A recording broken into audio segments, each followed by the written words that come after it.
الحمد لله والصلاة والسلام على أشرف الأنبياء والمرسلين نبينا وسيدنا محمد صلى الله عليه وسلم.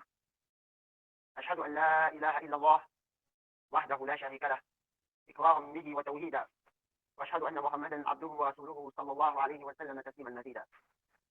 أما بعد، فإن أصدق الكلام كتاب الله، وخير الهدي هدي محمد صلى الله عليه وسلم، وشر الأمور محدثاتها، وكل محدثة بدعة، وكل بدعة ضلالة، وكل ضلالة في النار. أما بعد.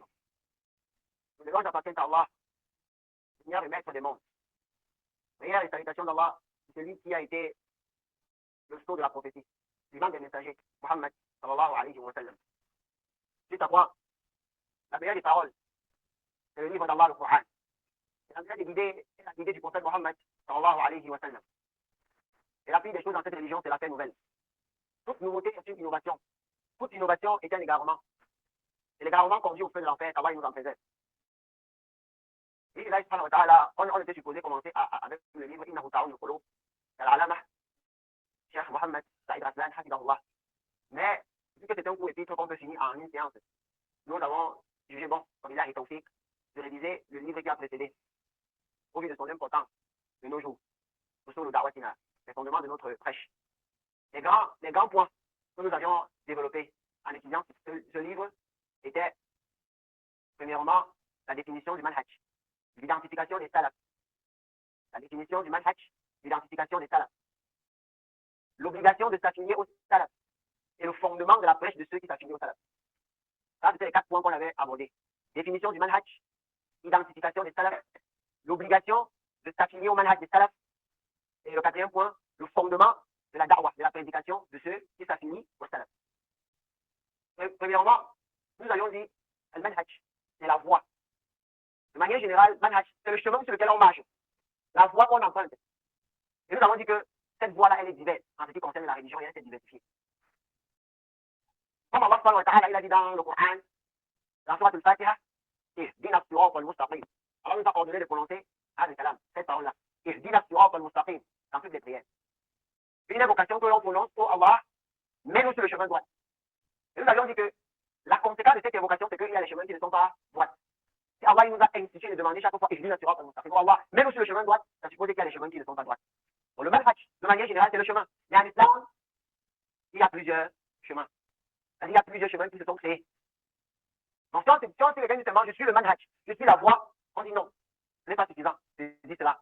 Parce que ce qui est apparent, et ce qui est juste dans les paroles d'Allah subhanahu wa ta'ala, c'est que cette communauté, elle va se diviser. En restant que dans le Coran, sans toucher les hadiths du prophète sallallahu alayhi wa sallam, la communauté, elle va se diviser. On s'est limité seulement au manhaj. C'est donc pour ça que nous avons dit, comme Allah nous a demandé de demander d'être sur le droit chemin. C'est-à-dire qu'il nous a ordonné de demander d'être sur le droit chemin. Alors on dit que c'est lui qui va nous décrire c'est quoi le droit chemin, ce n'est pas nous. Et ça, c'est une base principale. Ce n'est pas nous qui définissons c'est quoi le droit chemin. Le droit chemin n'est pas ce qui m'arrange. Ce qui correspond à ma philosophie, à ma pensée, à ma manière de vivre, à ma manière de comprendre, à ma manière de percevoir là. Le droit chemin, c'est Allah subhanahu wa ta'ala qui nous décrit cela. Ça, c'est le premier point qu'on avait mentionné. Et on a dit, le fait qu'une personne soit dans l'islam, soit musulman, c'est une bonne chose. Allah subhanahu wa ta'ala, il a dit, inna ad-din inda Allah al-islam. La religion auprès d'Allah, c'est l'islam. Il n'y a pas une autre religion auprès d'Allah subhanahu wa ta'ala. Inna ad-din inda Allah al-islam. La religion qui est acceptée auprès d'Allah, c'est l'islam. Allah subhanahu wa ta'ala, il n'a pas envoyé un messager avec le christianisme, avec le bouddhisme, le shintoïsme, le brahmanisme, tout ce qui finit par isme. Il n'a pas envoyé une personne, un messager avec ça. Il a envoyé tous les messagers avec le kalimat tawhid. La ilaha illallah. La ta'bud bil haqq illallah. Il a envoyé tous les messagers avec la ilaha illallah. La parole profitable, la parole solide. Il n'y a aucune divinité qui mérite d'être adorée, c'est Allah. Donc, parmi toutes les religions qui existent, on dit le seul critère pour pouvoir déterminer la véritable voie, c'est le kalimat tawhid. Même si ta religion, il y a un semble clair aux yeux des gens, parce qu'elle appelle au bien, elle interdit le mal. Mais cependant, elle demande qu'on aille adorer la statuette de Bouddha, la statuette de Krishna, la statuette de n'importe qui. On dit là, les spécialistes ne sont pas venus pour enseigner ça. Le bien que vous prêchez, le mal contre lequel vous mettez, c'est le talbis, c'est le shouba. Vous mettez cela, ce sont des paroles de vérité par lesquelles vous voulez appeler les gens au mensonge, au faux. Si le spécialiste c'est la vérité, on dit là, il y a un messager qui est venu enseigner l'adoration d'Arisa. Isa lui-même, il a enseigné l'adoration d'Allah subhanahu wa ta'ala. On dit, si la un musulman, il est comme ça sur la voie des messagers. Si il se cramponne donc dessus, on va dire, comment il y avait travaillé avec l'islam Madina, celui qui choisit une voie, un chemin, une religion autre que l'islam, il ne sera pas accepté. On va dire qu'il ne sera pas accepté. Et il sera dans l'au-delà parmi les perdants. Allah subhanahu wa ta'ala, il est en train d'informer à la personne qui est musulmane que c'est une grande ni'ma. C'est un grand bienfait d'Allah subhanahu wa ta'ala. Allah t'a fait miséricorde en faisant de toi un musulman. Pendant qu'il y a les gens qui sont mécréants et qui vont mourir mécréants.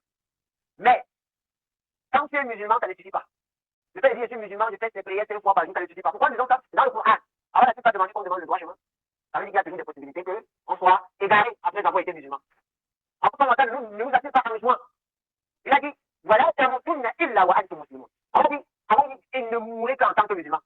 Alors, nous ordonne une conseil ici. Voilà, illa wa antum muslimun. Ne mourrait qu'en tant que musulman. Dans la parole d'Allah, vous comprenez qu'il y a des possibilités que tu dérives. Et que tu ne meurs pas musulman. Que tu meurs sur une voie haute. Allah subhanahu wa ta'ala, il s'adresse à nous, à chacun de nous. Ne meurt qu'en tant que musulman. Et on a rapporté ce hasard. Abdullah ibn Mas'ud, il a dit, Allah subhanahu wa ta'ala, par sa justice, il a instauré que quiconque vit sur une chose, va mourir sur la chose. Et quiconque meurt sur une chose, sera ressuscité sur la chose là. Ce qui signifie, si quelqu'un veut mourir sur l'islam, il fait les causes.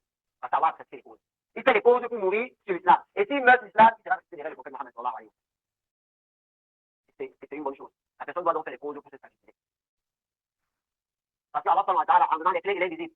Dans Surat al-Oman, chapitre 31, au verset 31, Allah subhanahu wa ta'ala, il a dit, Inna Allah, innahu muqimu as-sa'a, wa yunazzilu al-ghaytha, wa ya'lamu ma fi al-arham, wa ma tadri nafsun madha taksibu ghadan, wa ma tadri nafsun bi ayyi ardin tamut, inna Allah alimun khabir.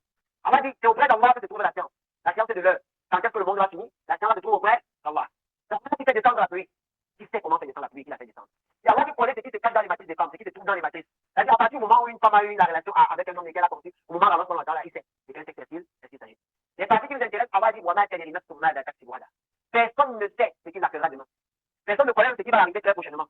Si nous sommes 17 heures maintenant, personne ne sait ce qui va arriver à 17h02.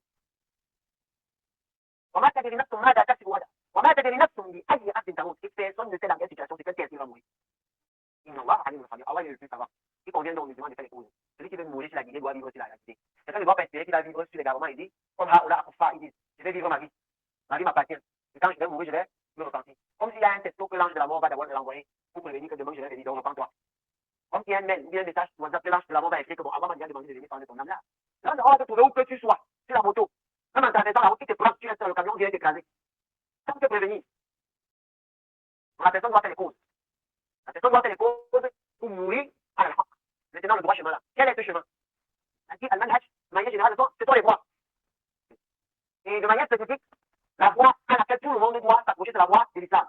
Donc, quand tu es musulman, tu es déjà sur une voie. C'est vraiment que dans la voie là, il y a une piste. Quand tu es musulman, tu es déjà sur la route. Maintenant, dans la voie là, il y a les pistes.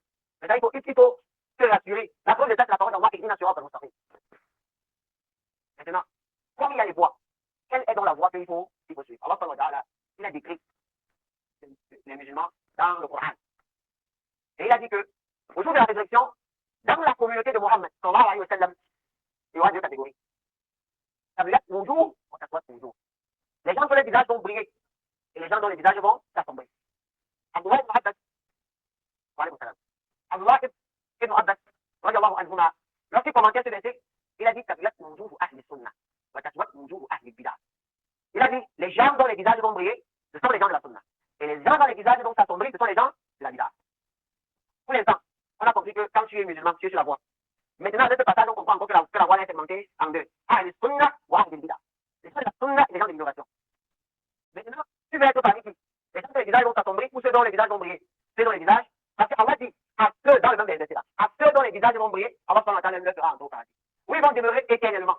Le visage, la personne doit donc vouloir être parmi les gens dont le visage va. C'est vraiment qu'on vit. La majorité des gens de la bidah prétendent être de la sunna. Si tu questionnes un Tidjani, il va dire qu'il est de la sunna. Si tu questionnes un Akbendi, il va dire qu'il est de la sunna. Un Sarawandi, sunna. Jabri, sunna. Fahri, sunna. Asharia, sunna. Khawarij, sunna. Ça veut donc dire, on ne peut donc pas dire qu'on fait partie des gens de la sunna sans connaître la définition de la sunna. Sinon, tu risques toute ta vie vivre croyant que tu es sur la sunna alors que tu n'es pas sur la sunna.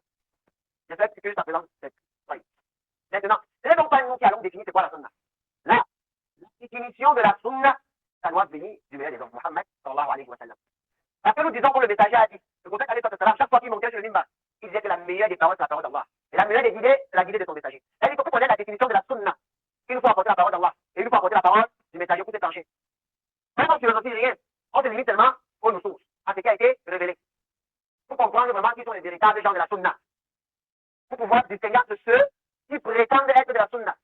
ومن تشبه بالسني, pour connaître le véritable sunni et pour reconnaître celui qui veut seulement ressembler au sunni, alors qu'il n'en fait pas partie ni de près, ni de peu, ni de beaucoup. Maintenant, Allah subhanahu wa ta'ala, il nous a dit, parlant du prophète Mohammed, il a dit, tu es cette d'une moralité à imiter. Il a dit, vous avez dans le messager d'Allah un excellent modèle à suivre. Alors on dit que celui qui dit qu'il est de la sunna, il doit répondre favorablement à cette description qu'Allah subhanahu wa ta'ala a fait de son messager. Il a dit, vous avez dans le messager d'Allah un excellent modèle à suivre. C'est un modèle pour celui qui espère aussi dernier. Allah dit, voilà, quand le cas de la considération là, vous avez dans le messager d'Allah un meilleur modèle à suivre pour celui qui espère aussi dernier. Et celui qui veut le paradis, c'est Muhammad qui est la meilleure des créatures d'Allah qui puisse suivre. Et Muhammad alayhi salatu salam, c'est celui qui aimait le plus sa communauté. Celui qui aimait le plus voir les musulmans ensemble. Jusqu'à ce que quand les musulmans discutaient un jour, et que un a dit, moi je suis muhajirin, et l'autre a dit que moi je suis enfant. Le prophète alayhi salatu salam, il a interdit ces appellations. Pourquoi? Parce qu'il voulait voir sa communauté unie. Les muhajirin, c'est ceux qui étaient déplacés avec le prophète Mohammed de Makkah ou Madina. Et les enfants, ceux qui avaient accueilli le prophète alayhi salatu salam à Madina. Et non, il n'y a pas de problème, parce qu'avant même leur appeler, parce que non. Hein? Mais quand ils ont commencé à discuter, ils n'ont pas dit que nous les muhajirin, nous les enfants, le prophète leur a interdit de se vanter avec ces appellations. Et apporte cela pour vous dire le prophète, il l'aimait pour sa communauté l'union. Donc il y a une façon pour lui de faire que la communauté s'unisse. Le prophète alayhi salatu salam, il a demandé à Allah subhanahu wa ta'ala, il a fait une invocation à Allah.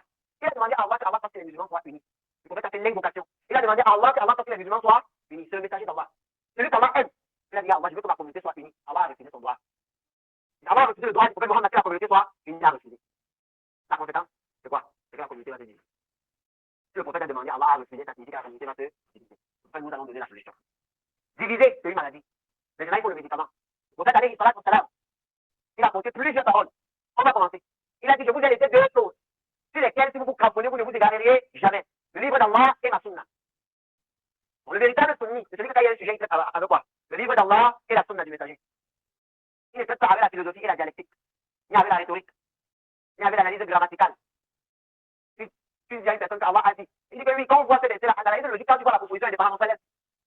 Allah a laisse la proposition indépendante et la proposition principale est juste à poser, tout à laisse ça. Allah a dit. Donc, le véritable sunni, ce qu'on va savoir, c'est celui qui a un sujet avec quoi? Le Coran, la sunna. On ne s'arrête pas là. C'est pour cela qu'il a continué. Il a dit, celui qui va vivre longtemps après moi. C'est-à-dire qu'il a comme ça, il va voir beaucoup de divergences. Celui qui va vivre longtemps après moi, il va voir beaucoup de divergences. Le prophète ici, il est en train de donner quoi? La maladie. Il dit, parlez comme des sunnati. Il donne le même médicament de tout à l'heure que le dernier à quoi? À ma sunna. Mais il a ajouté un truc. Wa sunnati khulafa. Ar-rashidin al-mahdirin. Et la sunna des successeurs bien guidés. C'est-à-dire qu'il a complété quoi ici? Il a dit sa sunna et la sunna de ses successeurs. Il dit, comment ça pour dire? Accrochez-vous à cela. On va aller rabin nawadi, modèle de mon moulin. Wa iyakum. Je vous mets en garde contre les choses nouvelles. Et toute nouveauté est une innovation. L'innovation est un égarement. Le prophète islam, il nous indique le véritable chemin. Le Coran, la sunna et la voie de ses compagnons. Et la preuve, c'est dans le hadith de la division. Le prophète a annoncé que la communauté va se diviser en 73 factions. À la salata wa sab'ina firqa. La yuqulluha fi an-nas illa wahid. Tout en enfer, 73. Il a dit sa communauté. Le prophète, il a dit sa communauté va se diviser. Donc, l'interprétation que les tabliris apportent en disant que le prophète ne parlait pas de sa communauté, il parlait des chrétiens. C'est une fausse chose. Ici, il parle de la communauté des musulmans, il va se diviser en 73. Il dit tout en enfer sauf une. Regardez ses compagnons, ils ont demandé à Rasulullah. De quel s'agit-il? Il a dit, ceux qui sont ceux sur quoi moi et mes compagnons, nous sommes aujourd'hui. Le prophète n'a pas dit ceux qui sont ceux sur quoi moi je suis aujourd'hui, lui seul. Il a dit moi et mes compagnons. Ça veut dire, la sunna, c'est la parole d'Allah. Le sunni, c'est celui qui suit la parole d'Allah. Ah, la sunna des messagers et la compréhension des compagnons. Parce que le prophète a posé la condition ici. D'ailleurs, celui qui veut entrer au paradis, vous voyez aujourd'hui les jeunes, quand quelqu'un veut jouer au football, il a toujours un modèle. Je vais être comme Samuel Eto'o. Je vais être comme. Voilà. Il a un modèle. Parce que s'il dit celui-là, il peut réussir comme lui. Quand quelqu'un veut enclencher un domaine dans la vie, la mécanique, les mathématiques, il aura toujours les gens dans sa tête. En disant qu'il y a tel à qui je vais ressembler. C'est quand ça vient dans la religion, on veut ressembler à son père. Alors que tu n'as pas la preuve que ton père a réussi. Quand toi, tu choisis Samuel Eto'o, c'est pourquoi? C'est parce que tu as vu comment il a réussi. Maintenant, toi, tu choisis ton père comme modèle. Qui t'a dit qu'il va entrer au paradis? Tu choisis ton grand-père. Est-ce qu'il y a la relation qui va entrer au paradis là? Alors, il va donner un modèle dans le Coran. Il a dit, والسابقون الأولون من المهاجرين والأنصار والذين تبعوهم بالإحسان رضي الله عنهم ورضوا عنه. Avant les premiers croyants, avant les décrits comme étant les compagnons, avant les décrits comme étant les premiers croyants parmi les muhajirins et les ansars. والذين et plus ceux qui vont les suivre, avant que ce soit les premiers croyants. Toi tu vas imiter, tu imites qui? Tu imites Ahmad Tijani. C'est quand tu vas suivre, avant que ce sont les premiers, السابقون الأولون. Et c'est très important en islam de suivre. Parce qu'avant il a employé le mot quoi? Prédécesseur. Les premiers croyants parmi les émigrés et les auxiliaires. Et ceux qui vont les suivre dans le bien, avant les agréés. Avant qu'il a agréé les compagnons. il les a gérés, ça veut dire qu'ils vont partir au paradis. Mais quand toi, tu as été questionné qu'ils ont fait quoi donc pour avoir les mettre au paradis, pour que moi aussi je fasse quoi au paradis. Mais les musulmans ne laissent pas aujourd'hui. Quand tu as porte la parole des compagnons, ils disent non, ce sont les hommes, ce sont les hommes comme moi. Ce sont aussi les êtres humains. S'ils ont parlé, moi aussi je peux parler, vous n'avez pas le même statut. Et ils ont le statut que le prophète restait avec eux. Dans le hadith d'Abdurrahman ibn Aouf, il restait, il dit que Abu Bakr c'est le Jannah. Abu Bakr est encore en vie, il n'est pas encore mort. Il dit que Abu Bakr, tu es au paradis. Le prophète dit, Allah, il a révélé ça, Abu Bakr, tu vas partir au Omar, c'est le Jannah. Othman, c'est le Jannah. Ali, c'est le Jannah. Talha ibn Ubaydillah, Zubayr ibn Awwam, Sa'id ibn Zayd, Abu Ubayda ibn Jarrah, Abdurrahman ibn Aouf, Sa'id ibn Waqqas. Tous, le prophète dit que vous, là, vous dans vos paradis, ils sont encore en vie. Faut qu'il laisse ceux-ci, tes modèles. Il les laisse. On a dit qu'Allah était satisfait d'eux pendant qu'ils étaient en vie. Alors, il est satisfait que vous dans vos paradis. Toi, tu les laisses. Tu vas choisir suivre Mohamed Iliad. Allah et Jacques parce que sa philosophie t'a plu. Tu dis que sa philosophie, c'est une philosophie rénovante. C'est une nouvelle manière de voir l'islam. Tu dis que non, j'aime ça parce que c'est une façon nouvelle de voir l'islam. C'est de voir l'islam avec les lunettes de la modernisation du progressisme. On dit patience. Patience, tu verras, et nous aussi, on verra. Donc celui qui veut réussir doit suivre ceux qui ont réussi. Allah a dit dans le Coran qu'il a agréé tous ceux qui ont fait le pacte d'allégeance au prophète Mohammed Soulab. Donc le prophète a pris l'engagement. Il a appelé les gens à prendre l'engagement qu'on a évalué Othman. Parce que les mécréants de Quraysh, Othman ibn Affan, il était parti en tant que médiateur. Et puis ils l'ont conservé là-bas. Après, la rumeur pourrait qu'ils ont tué Othman. Et le messager a appelé les gens à prendre le pacte d'allégeance pour aller venger la mort d'Othman. Et les Sahaba, ils les agrègent. Ils n'ont pas éprouvé la peur pour les mécréants là. Ils sont venus, ils ont fait le pacte d'allégeance. Allah, il les a agréés. Allah, il les a agréés. C'est ça que le messager, il a dit à ceux qui ont fait la bataille de Badr. Faites ce que vous voulez, parce qu'Allah vous a déjà donné. Ils sont encore en vie. On a dit, faites ce que vous voulez. Vous voyez comment est-ce que les gens ont tourné la terre. Ils ont tourné même leur propre tête. Quand tu es dans le dunya, quand tu vas être chauffeur, tu peux avoir un maître d'auto-école. Parce qu'il a réussi. Il connaît déjà conduit. Et par contre, tu cherches qui n'a pas encore fait l'accident. Je vais te dire qu'il a beaucoup d'expérience, il n'a pas encore fait l'accident. Tu vas être sûr que c'est le meilleur. Mais quand dans la religion, tu suis toute personne qui parle bien. Tu dis non, mon frère. Les compagnons, ils ont été agréés par Allah. Allah, quand il les a décrits, Muhammad Rasulullah, Muhammad est le messager d'Allah. Walladina ma'a ashiddahu ala kuffar, Muhammad bainahum. Allah dit, Muhammad est le messager d'Allah. Et ceux qui sont avec lui, Allah va décrire ici, ses compagnons. Ils sont durs envers les mécréants, mais ils sont miséricordieux entre eux. Allah dit, tu le verras, tu le verras incliné, prosterné, cherchant le visage d'Allah. C'est comme ça qu'Allah décrit. Comme étant des véritables adorateurs. Quand Allah il nous décrit ça, c'est pas seulement pour qu'on reste et qu'on passe dessus en vitesse. Là, c'est pour qu'on médite. Allah va nous informer qu'il est satisfait d'eux. Si tu veux donc être satisfait, si tu veux qu'Allah soit satisfait de toi, il faut suivre le pas. C'est pour ça que le messager a dit que, le salat, les gens du succès, c'est ceux qui sont sur la même croyance que lui et ses compagnons, ils étaient. Wow, ben, ça c'est clair. Maintenant, alors on sait qu'être musulman, c'est bien, mais seulement, il y a le bid'a, il y a le sunna. Il faut être là, le sunna. Maintenant, tout le monde prétend qu'il est le sunna, qui est le véritable sunni. Là, le véritable sunni, c'est celui qui revient à ce qu'on a dit là, kitab Allah. Wa sunnati nabi, bi fahmi ashabi rasulillah. Et il comprend comme les compagnons avaient compris. Ça, c'est qu'Allah subhanahu wa ta'ala, il nous en d'ailleurs. Les gens qui utilisent la philosophie, le raisonnement, pourquoi ils ne raisonnent pas ici? Pourquoi là où il faut raisonner, ils ne raisonnent pas? Il ne faut pas raisonner, là-bas qu'ils raisonnent. Parce que normalement, vous devez que ta tête fonctionne encore bien. Que Shaitan n'a pas tout mélangé dedans. C'est qu'en temps normal, quand tu réfléchis, lorsqu'on lit le Coran, on comprend que la communauté va se diviser, non? Lorsqu'on lit les hadiths, on comprend que la communauté va se diviser. La question que tu vas te poser, est-ce qu'à l'époque du prophète, les musulmans étaient divisés? Est-ce qu'ils étaient divisés? Ils n'étaient pas divisés. À l'époque du prophète, les musulmans n'étaient pas divisés. Alors on dit que la division est apparue après eux, et qu'eux, ils étaient sur la voie qu'Allah agréée.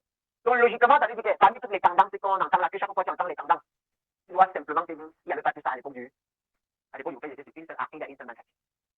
Une seule aqida, une seule voie. Donc si moi je vais être sauvé, c'est cela que dans tous les sujets de la croyance, je m'aligne à eux. Je laisse ce que mon cher dit. Je laisse ce que mon mari me dit. Je laisse ce que mon père dit, ce que ma mère dit. Je me rassure que dans tous les compartiments, la croyance en Allah, j'ai la même croyance qu'eux. Allah nous a gratifié. Allah nous a gratifié en préservant même le document, pour que ça nous atteigne aujourd'hui. Allah nous a gratifié en nous, en mettant dans cette communauté les successeurs du prophète Mohammed, qui ont fait le travail de trier les hasards faux, les hasards vrais, en authentifiant d'autres et en accréditant d'autres. Avec tout ça, le musulman doit simplement faire comment? Il doit suivre. Il va se dire, il va me ratifier dans tous les compartiments. Chaque fois que j'entends qu'il y a une dispute, un groupe dit qu'Allah est partout, un autre groupe dit qu'Allah est au ciel. Je ne laisse pas. Il faudrait que moi-même là j'essaye. Je vois quel groupe a la position des compagnons. Quand tu entends, il va dire Allah est partout. C'est vrai que les compagnons croyaient qu'Allah est dans les cieux. Mais les compagnons sont des hommes comme nous. Ils avaient mal vu. Tu vois, il y a que celui-là. C'est quelqu'un qui va apporter l'innovation. Toi, tu rassuré que tu as la même croyance, parce que le Coran ne l'avait pas divisé, ils étaient unis. Donc la voie du succès se trouve auprès du prophète et de ses compagnons. Maintenant, le prophète sallallahu alayhi wa sallam, il a dit Khayrun nas qarni. Ça, c'est une parole qui vient encore nous affermir. Khayrun nas qarni. Les meilleurs des gens, c'est ceux de ma génération. Il avait dans sa génération, lui et ses compagnons. Khayrun nas qarni. Alladhina la yunahum. Ni ceux qui vont les suivre.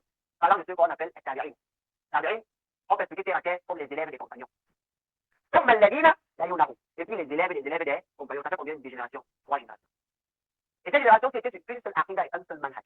Cette génération qu'on a citée là, il était sur une seule croyance et une seule voie. Il n'était pas séparé entre eux. Et toutes les sectes qu'il y avait à leur époque, il n'y avait personne d'eux à l'intérieur. Il y avait des sectes même, il y avait des sectes comme les Khawarij, qui sont arrivés à l'époque des compagnons, mais il n'y avait aucun compagnon parmi eux.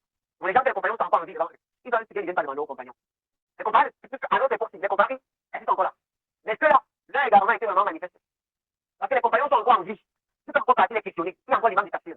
Abdullah ibn Abbas, qui était encore en vie. Vous le comprenez pas un verset. Vous voulez pas demander que vous préférez partir vous cacher à Harouri. Vous étiez parti à Harouri, c'est caché. Il dit que non, ils comprennent le Coran mieux que les compagnons. Maintenant, les générations de biens qu'on a citées là. Et quand Allah nous a enjoint de s'attacher au prophète, parce qu'il est le meilleur des exemples à suivre, et de s'attacher à ses compagnons. Et le prophète nous a décrit que les 3 premières générations sont les générations qui sont sur la vérité. Les générations là, ce sont les générations qui sont devant nous, elles sont derrière nous. Elles sont derrière nous. Elles sont passées.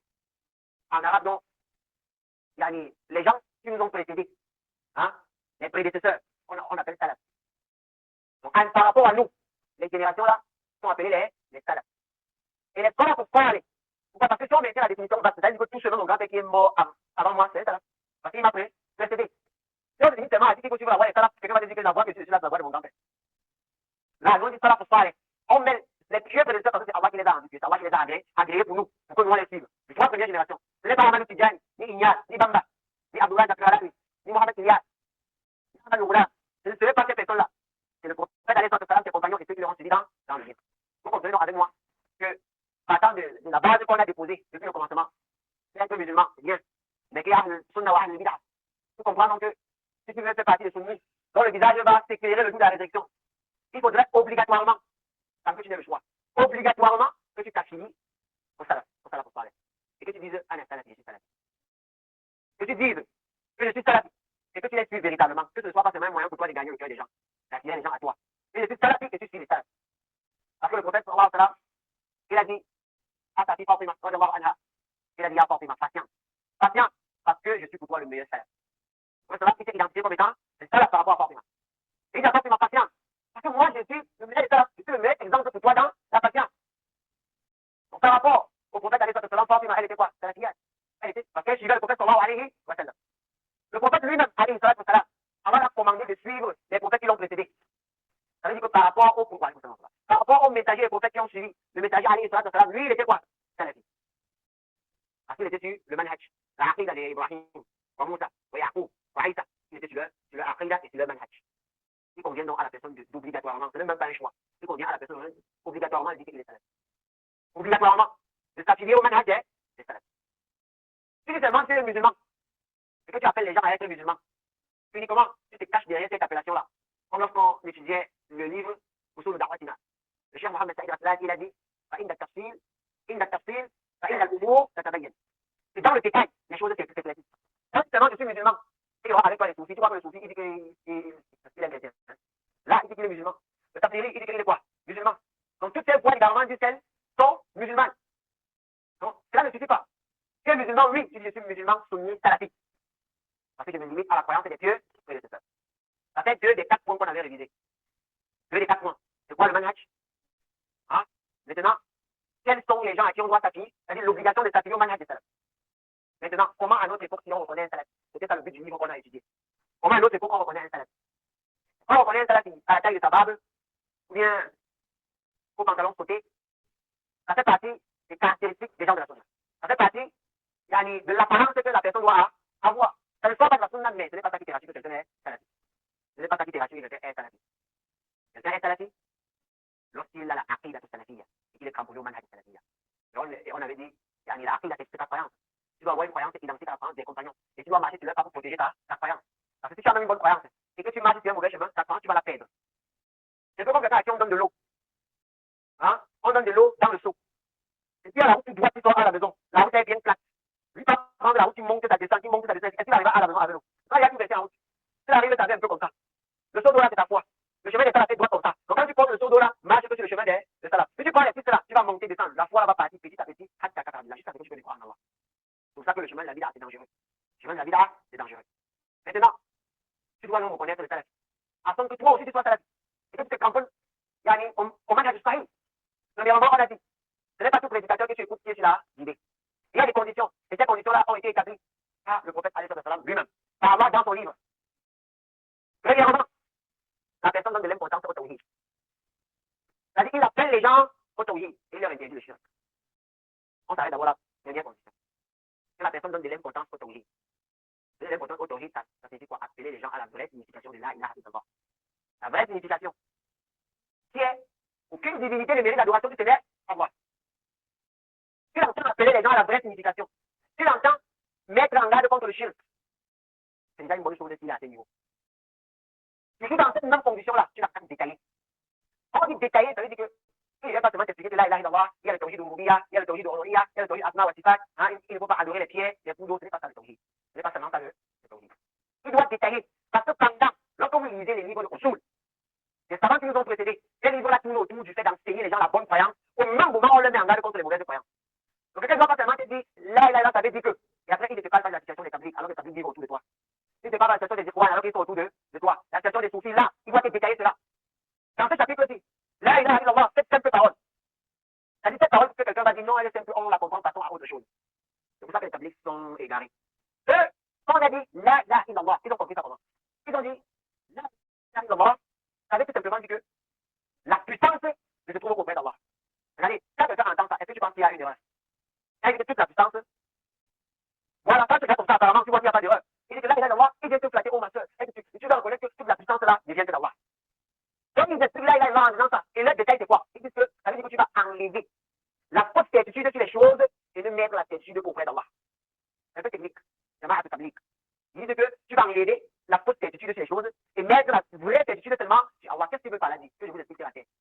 Pour eux, ça veut dire qu'ils ne savent pas, tu ne dois pas faire les causes. Ils ont la même croyance que Kadjabri, tu ne dois pas faire les causes. C'est-à-dire que tu n'es pas obligé de prier. Pourquoi? Parce que tu n'es pas sûr que la prière va te sauver. Là, ils disent qu'il faut enlever la fausse certitude sur les choses. Mettre la certitude qu'en Allah. Que tu n'es pas sûr que la prière va te sauver. Non, toi seulement sûr que c'est Allah qui met les gens au paradis et tu entreras au paradis. Vous voyez là où la compréhension part. Quand ils disent que la puissance de tout auprès d'Allah, pour eux, ça veut dire que le feu ne brûle pas. Quand tu dis à quelqu'un de Jamaat, tu t'appliques que le feu brûle, tu dis que tu es calme. Parce que pour lui, il ne croit pas que le feu brûle. Le feu qui brûle la vie ne croit pas que ça brûle. Il dit que si tu dis que le feu brûle, c'est que tu as donné la puissance au feu, mais la puissance c'est que Allah tu es donc calme. Ça, c'est Jamaat, tu t'appliques. Donc quand il rapporte cela, si tu n'as pas la compréhension correcte de là, tu vas dire que non, le truc, il a raison. Et ça s'enseigne dans les mosquées, hein, tu les vois, ils sont en groupe, la barbe, machallah, le pantalon, machallah, la vie même.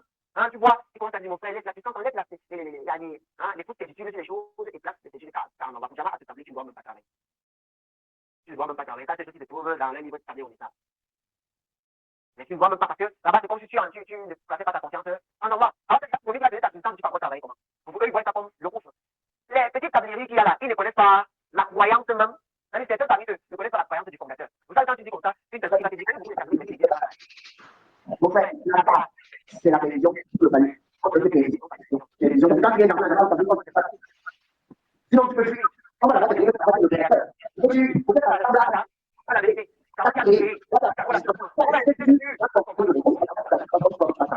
Aussi, tu peux avoir de l'état, c'est ça.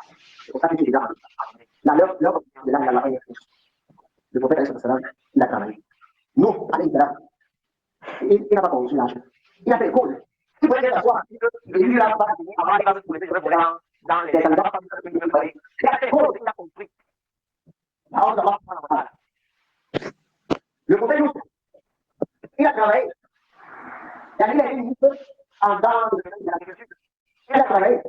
Ils n'ont pas travaillé en train de dire c'est la marque de la c'est ça que je vous disais, on est limite de marge de fonction. Tu comprends, le fait de dire que la ne te signifie pas. On peut dire qu'il y a des il y a tout ça. Il ne dit pas la réalité, c'est ça. Même là où il y a peu de choses par rapport à là où on dit. Les savants pensent que ça en est en garde. Parce que le langage, c'est pas les deux. Combien de fois nous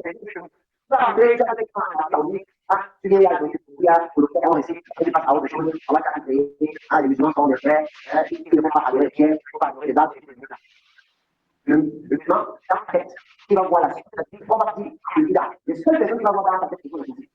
Uniquement, pour tous les autres, la vie pendant que c'est soufi. Mais il faut entrer dans la compréhension pour qu'il puisse ouvrir la main, il y a des fois, il y a des soucis pour elle. Par exemple, la prière, les conditions, c'est la personne doit être connue pour les en général. general yang saya. Unang-una, arrivare a mandare la situazione di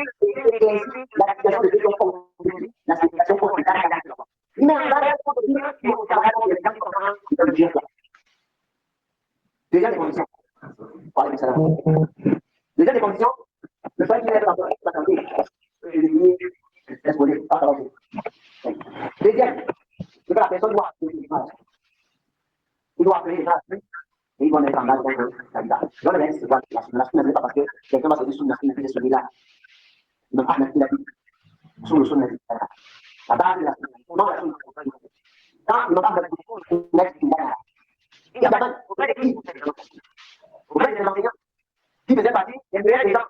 Ceux que le salaire, comme ils sont maladies, il y a la sunna complète. La sunna, usul sunna, تمسك بما كان عليه اصحاب صلى الله عليه وسلم. La sunna, c'est le fait de s'accrocher sur ce sur quoi étaient les compagnons du prophète Mohammed sallallahu alayhi wa sallam. Matam ou bida, c'est délaisser la bida. C'est-à-dire s'accrocher à ce sur quoi étaient les détecter l'innovation. C'est-à-dire qu'on a mentionné que si les musulmans se camponnaient seulement à ces principes. On répète ces choses-là pour que ce soit clair dans ta tête. Que les gens qui apportent l'ambiguïté en disant que non, il y a tellement de voix, finalement on va pas savoir que c'est vrai. Voilà, laisse-moi dans mon soufisme comme je suis. Ne me dérange plus. Tu veux que les soufisme peu partout. Quel est le pour partir chez Edouane qui va te dire qu'ils sont. Laisse-moi finalement être soufisme. On dit non, mon frère. Allah subhanahu wa ta'ala, il nous a donné déjà le médicament à cette maladie. Le prophète nous a expliqué, hein, le médicament, il a même prescrit. Il a donné la prescription. Que consomme la parole d'Allah, consomme la sunna, et puis la carte de mes compagnons. Voilà le médicament que tu prends matin, midi, soir. Tu es épargné de ça. En demandant l'assistance d'Allah subhanahu wa ta'ala, en demandant qu'Allah il te maintienne jusqu'à ce que la mort te trouve. Donc, la personne doit être connue pour appeler les gens à suivre la sunna. Pour détailler la situation de ceux qui ne suivent pas la sunna.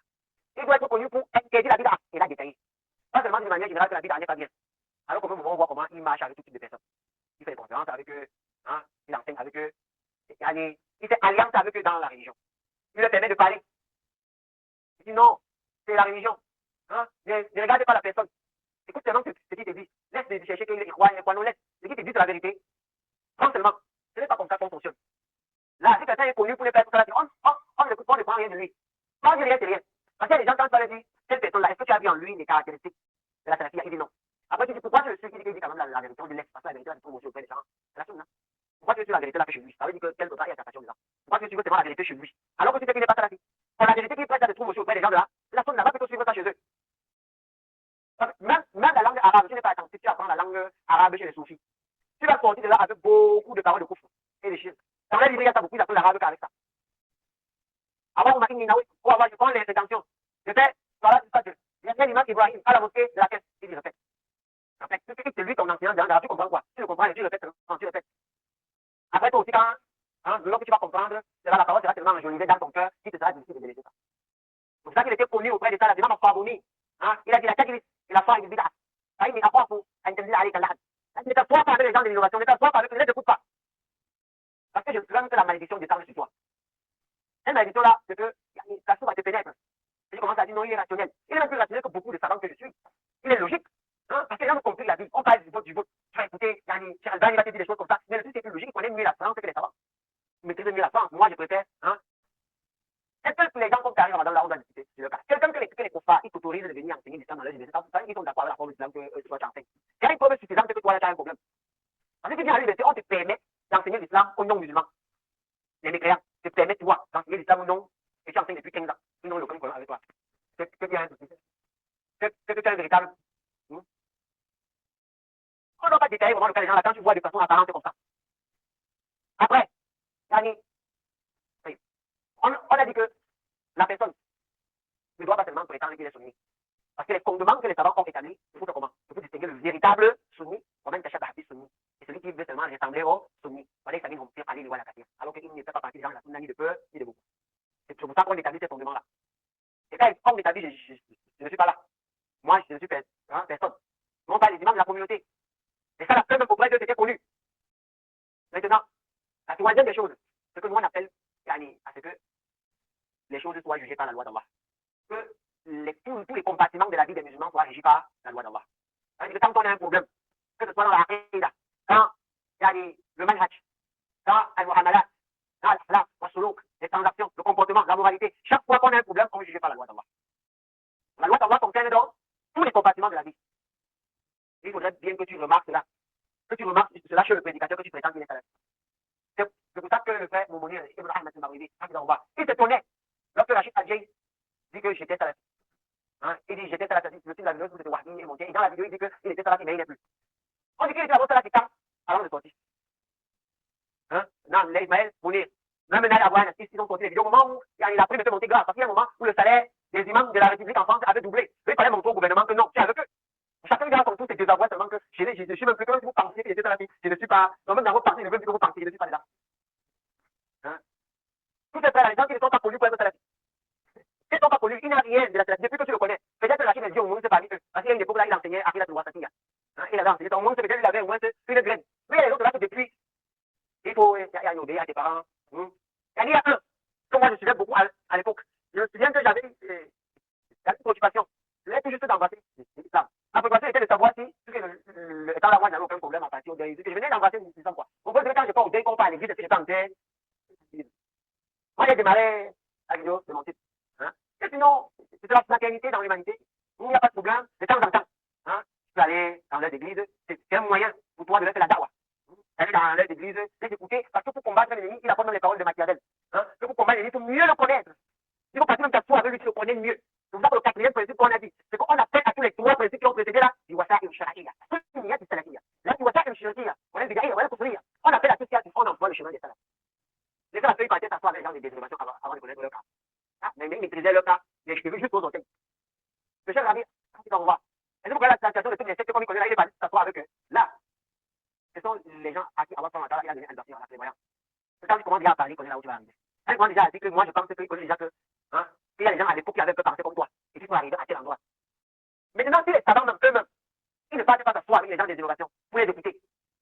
Parce qu'il y a eu souvent que quelqu'un m'a apporté, lorsqu'il défendait Mohamed Hassan, il m'a dit que le chef Rabia, hein, j'ai dit Mohamed Hassan, c'est Cameroun parce qu'il y a deux. Hein. Bref, les deux sont même pareils. C'est vraiment qu'un est encore plus élevé que l'autre. Hein. Il m'a dit, le chef Rabia était parti au Sénégal, dans un pays, soit le Sénégal, soit, à prêcher alors que ce sont les soucis qu'il avait invités. Et c'est une information vraie. C'est moi qui confond les choses. Le chef Rabia était parti là-bas avec d'autres machins. Et il n'a parlé que du tawhid. Il a passé tout son temps à dénigrer avec les chiens. Il a parlé du début à la fin. C'est quand même d'autres chiens qui voulaient parler, qui n'ont pu parler. Donc il est parti là-bas pour les déshabiller, pas pour les écouter. Maintenant, toi, tu confonds entre le fait d'aller à des si tu en as la chance et la capacité de faire de t'asseoir et les écouter. Il confond ça. Le chef a dit, c'est un savant de l'éloge et de la critique. Et il parle, il les écoute pas, il s'assure qu'il va prendre la parole le premier. Et quand il prend, il confisque. Et même s'il donne, vous n'avez plus prendre parce que il n'y a plus rien à dire, il y a tout déshabillé, quand même les gens se laissent demander, ils partent. Ils partent. Même ceux qui restent là, c'est devant par homme de cœur, bon, on va se lever, on va dire quoi? Parce que le Wahdi est venu. Hein? Hein? Ça, c'est des trucs comme ça, tu vois, il a posé, il confond. On lui demande, Yani, Inch'Allah, subhanahu wa ta'ala, on aura détaillé le cas de cet homme-là. C'est un frère, dans la situation qu'il y a eu entre moi et Mohamed Hassan, ils ont essayé de me défendre. Kawa, il les préserve. Mais le propriétaire de la maison est plus à même de défendre la maison. C'est moi qui maîtrisais mieux la situation. Et cette soubira que ce type apporte. Alors, on vient lui demander, qu'est-ce qu'il peut faire l'année? Il dit oui. Non, la femme peut faire l'année. Non. Il dit que la femme peut faire l'année. Il n'y a pas de problème. Il n'y a pas de l'année. Surtout, il faut qu'elle entre à la rue, on avait la licence comme fait, directement commissaire. Bon. Lorsqu'on parle, il dit que, suivez. Lorsque je réprimande cela, à moi, il ne répond pas. C'est un autre frère qui vient par derrière. Il dit au frère, non, moi, j'avais dit qu'il faut comprendre le contexte. J'avais dit parce que, je voulais donner le moindre mal. Le moindre mal, il dit quoi? Parce que si je laisse, elle doit partir faire l'armée en tant que petit gendarme. Mais j'ai dit que comme tel entre en tant que fou. Et il dit que la personne a cru. Après, je dis que maintenant tu parles sur lui comme ça, alors qu'il a une justification. J'ai dit que c'est quoi? Il dit qu'il voulait empêcher le plus grand mal. Elle entre dans l'armée étant gendarme, que les colonels couchent avec elle et tout ça. C'est que le moindre mal pourrait devenir de ça. Elle entre par l'armée, à la base, même, c'est quand quelqu'un vient te poser la question. Comment tu peux dire, regardez maintenant, si on entre dans ce raisonnement-là, quelqu'un vient te poser la question que est-ce que je peux faire l'armée? La question a été posée deux fois. La question a été posée par le procureur Mahmoud. Et la question a été posée encore par une fille même en question, parce qu'une fois c'était dans la généralité. Est-ce qu'une fille peut faire l'armée? Une deuxième fois c'était en détail, même c'est-à-dire une fille même qui voulait faire l'armée. Bon, quand quelqu'un vient te poser la question, ça veut dire quoi? Et elle attend ta réponse pour mettre en application. Comment tu vas donc pas dire que c'est interdit plutôt que en le gros de et tu dis que c'est le moindre mal. Tu dis que pas encore dans le mariage. Hein? Tu fréquentes encore bien, et puis maintenant tu entres avec la licence. On dit que bon, si on veut appliquer ta règle, la règle c'est le moindre mal. Un seul gars dit que cher, est-ce que je peux forniquer? Tu dis que non, merci de toi. Et après, tu dis que c'était le moindre mal. Si on va appliquer la règle, c'est qu'on va appliquer la touche, non, c'était le moindre mal. Tu dis que c'est interdit, c'est tout.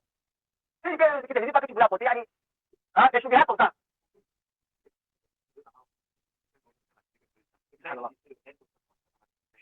Et le mariage. de se marier. Et tu ne peux pas, tu jeûnes. Non. Le jeûne va te préserver. Parce que tu vas remarquer que quand tu jeûnes, il y a certaines ardeurs là qui disparaissent. Certaines ardeurs qui étaient auxquelles tu ne passes plus. Donc on a donné, Allah subhanahu wa ta'ala, dans Surat al-Mu'minin, Allah subhanahu wa ta'ala, il a dit, sont les véritables croyants. Allah, il a décrit. Il a dit que par rapport à ce sujet, Allah subhanahu wa ta'ala, il a décrit il y a le sujet dont on a parlé, le sujet de la fornication, la masturbation et tout ça.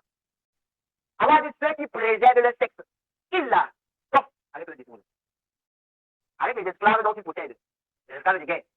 Celui qui va à l'encontre de cela, Allah a dit ceux qui préservent le sexe exclusivement avec, sauf avec qui, leurs femmes de esclaves de guerre.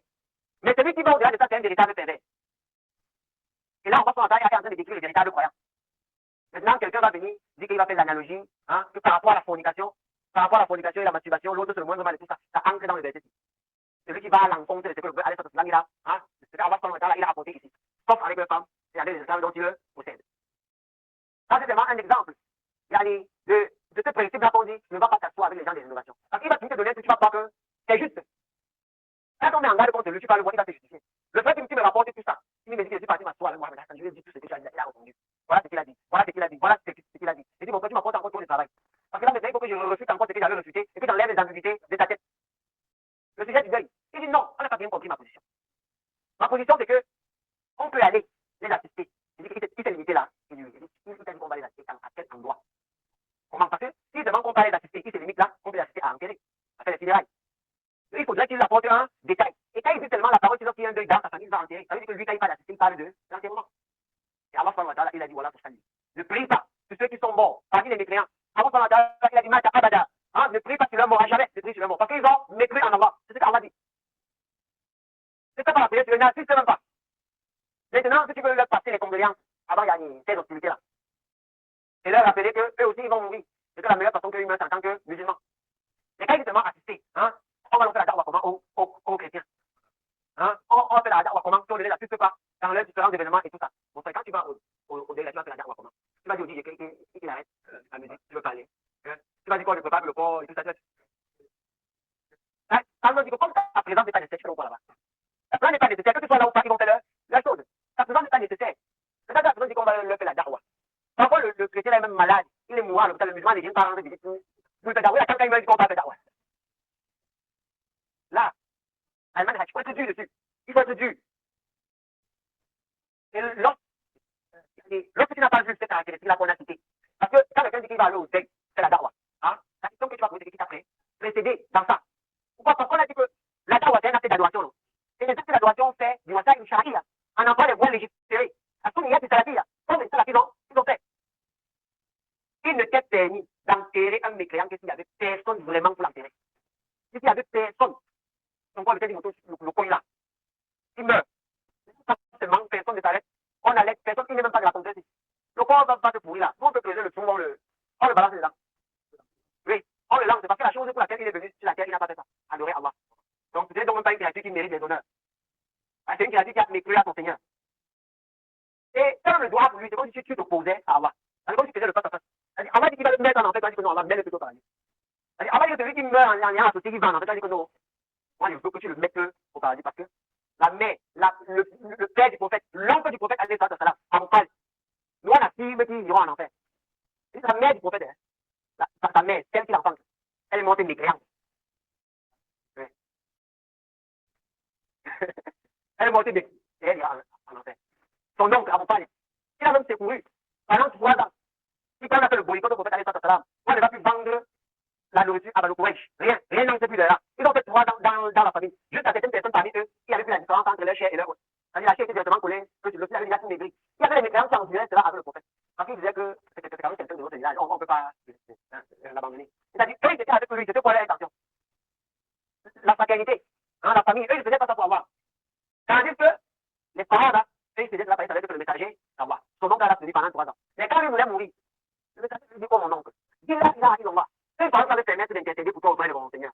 Les gens qui étaient autour de lui, ils ont dit, ya, papa, tu vas régner nos divinités à la dernière minute. Donc, ton père qui était sur la religion, si toi, la dernière minute, tu vas suivre Mohammed. Il a laissé de suivre le meilleur des conseillers, Mohammed, sallallahu alayhi wa sallam. Et il a suivi les pires des conseillers, les mécréants. Il n'a pas prononcé cette parole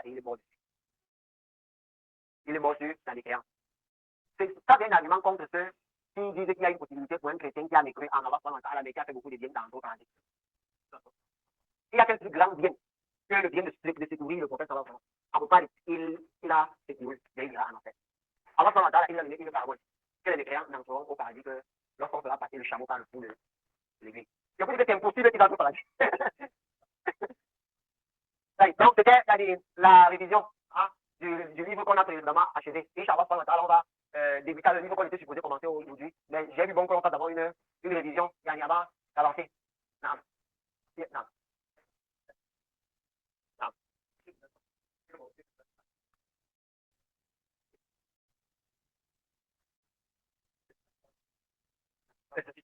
Non.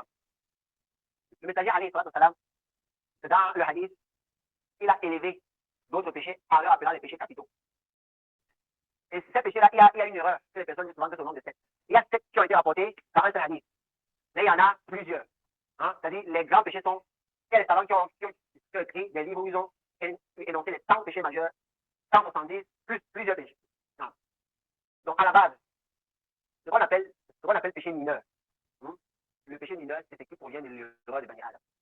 L'erreur de l'enfant d'Adam, quoi. Je vais prendre un exemple, comme le fait que tu marches en route là et tu fais c'est pas permis.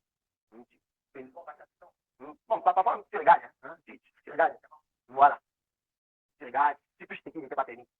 Hein? Tu peux ce qui n'était pas permis. Ça, c'est quand les péchés avec les ambitions. Et tu peux déclarer, c'est pas facilement, quoi.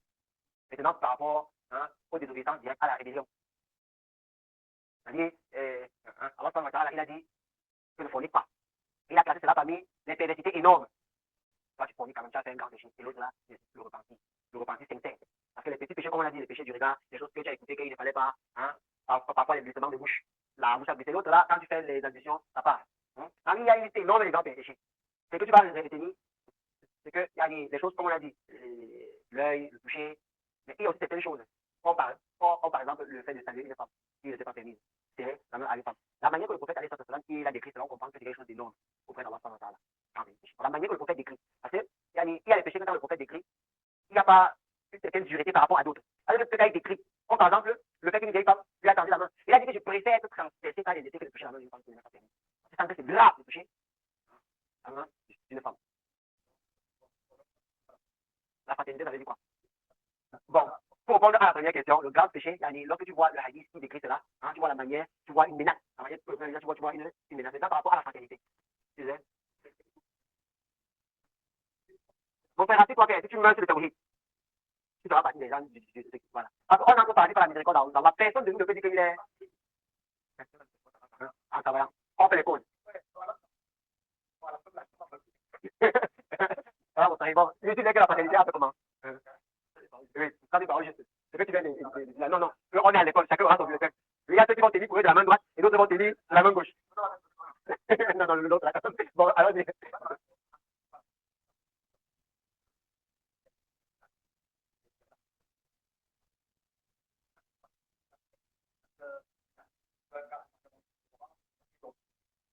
ok, bon, c'est un peu la définition de la fraternité. C'est bon, cette définition n'est pas correcte. Maintenant, je voudrais te poser une question. Si tu l'as salué sans t'aider, ça ne serait pas la fraternité. Non, non, quand tu l'as salué sans t'aider, la fraternité. Oui.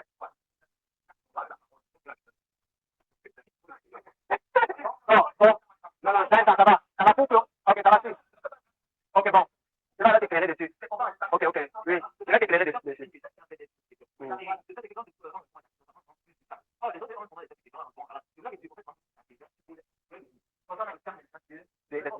Bon, ok. Pour couper quoi, hein?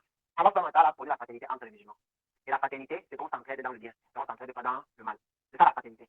Maintenant, la base de la fraternité, c'est-à-dire ce qui nous réunit, quand la fraternité, ça veut dire qu'on est frères, non? Et les frères, c'est qu'on se réunit autour de quelque chose. On va demander qu'on est frères parce qu'on s'est assemblés comme les moutons. Donc on se rassemble là sur quelque chose, et on se rassemble sur le livre d'Allah et la sunna de son messager. Et la sunna de son messager qui décrit la véritable fraternité a dit quoi? Donc tu ne peux pas serrer la main à une femme qui t'est étrangère. C'est ça notre fraternité. Ça la préserve d'ailleurs. Hein? Parce que toi et moi, on connaît quand tu arrêtes la main là, tu dis un peu. Hein? C'est comme ça que les deux choses commencent. Voilà. Il a dit un truc par rapport à la communication. Voilà, quelqu'un de dire. Allah, dans ce verset, n'a pas seulement interdit la communication. Mais il a dit n'approchez pas la communication. C'est-à-dire, on n'interdit pas le péché, mais on interdit le péché avec toutes les portes qui mènent vers ce péché-là. C'est comme si tu dis à un enfant que ne pas à Bouddha, mais tu le mets quand même sur la route de Bouddha, et tu pouvais sa face vers Bouddha, que marche. Il va finir par arriver. Quand il ne pas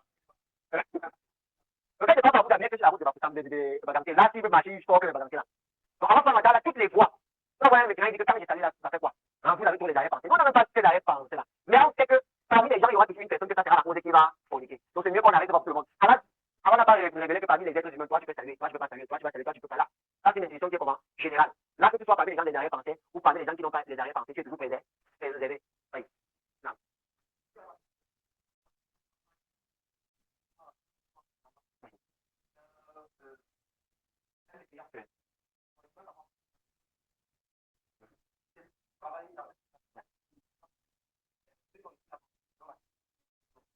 C'est bon. La base d'abord, c'est que le verset là mérite le détail.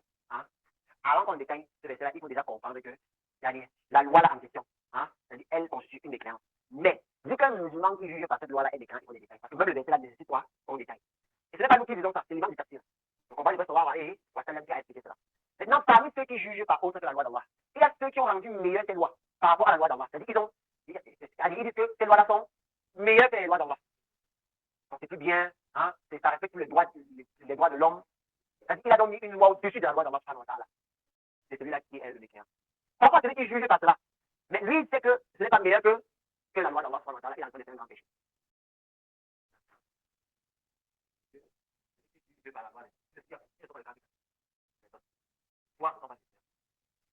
Hein? Regarde. Ça dit quoi? Il juge avec. Mais il sait que la loi là, c'est pas permis de juger avec. Ou il sait que la loi ne peut jamais être meilleure que la loi d'Allah. Ou il sait que ça ne peut jamais être même si l'égalité que la loi d'Allah. Il est là. C'est l'église là qui a fait ça. C'est déjà fait un peu le couvre à ça. Ça veut dire déclarant. Et c'est ça. Ça va dire tout couvre la couvre. Mais celui qui pense que c'est permis de juger avec la loi, c'est le cas. Ou il pense que c'est meilleur que la loi d'Allah, c'est le cas. Ou il pense que c'est au même niveau que la loi d'Allah, c'est le cas. Vous comprenez? Il faut bien faire la différence avec cette phrase. C'est pour ça que les gens qui viennent aujourd'hui parmi les comme le frère Martin, parmi les prédicateurs au bord de l'enfer. Hein, qu'on appelle les tarifs, c'est tarifs Ramadan là. Ramadan, oui. Qui dit que non, c'est pas un problème, c'est permis de faire les lois autres que les lois d'Islam. On dit même que les lois de l'Islam doivent être revues. Hein, on doit faire un grand nettoyage dans les textes de la religion parce que la société évolue, nous sommes au XXIe siècle. Ça, dans les créances, c'est la parole. Est-ce que vous comprenez? Je ne dis pas que d'ailleurs, Ramadan, c'est pas grave. Il a dit que d'ailleurs, Ramadan, c'est grave.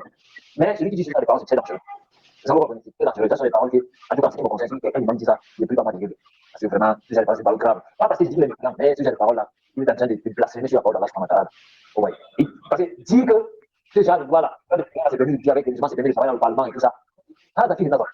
Et c'est une partie grave dans la question. Donc c'est pour ça qu'il faut faire attention. C'est pour ça que cette parole, ce verset ne doit pas être prise à la lettre. Parce que juger quelqu'un qui doit faire la loi d'Allah, non pas seulement les lois du Parlement, les lois du Parlement. Même l'innovation en tout cas. Avec celui qui innove, il vient avec d'autres exemples, on n'a pas légiféré, c'est-à-dire qu'il s'est institué en tant que quoi? Législateur. Par exemple, quelqu'un te dit, si tu fais la soirée de 3 rakats, après la lettre du cadre, tu récites en salam 5 fois, après tu dis, voilà, voilà, 6 fois, le paradis est obligatoire. Qu'est-ce qu'il a fait? Il a légiféré dans la religion. Par exemple, si on prenait cette question-là, la lettre de tout, pratique des cadres. Vous comprenez? C'est tout cinématique, parce que tout cinématique, en fait, il légifère aussi dans la religion, il n'a pas été légiféré. Mais on ne dit pas ça.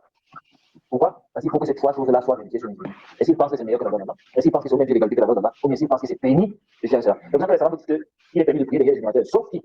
Et sauf qui? Par exemple, celui qui dit sur la parole, si jamais vous dites que c'est plus ou moins légiféré, là, c'est encore meilleur que ce que vous faites à côté. Ah oui, voyez, celui-là. Donc, c'était dangereux.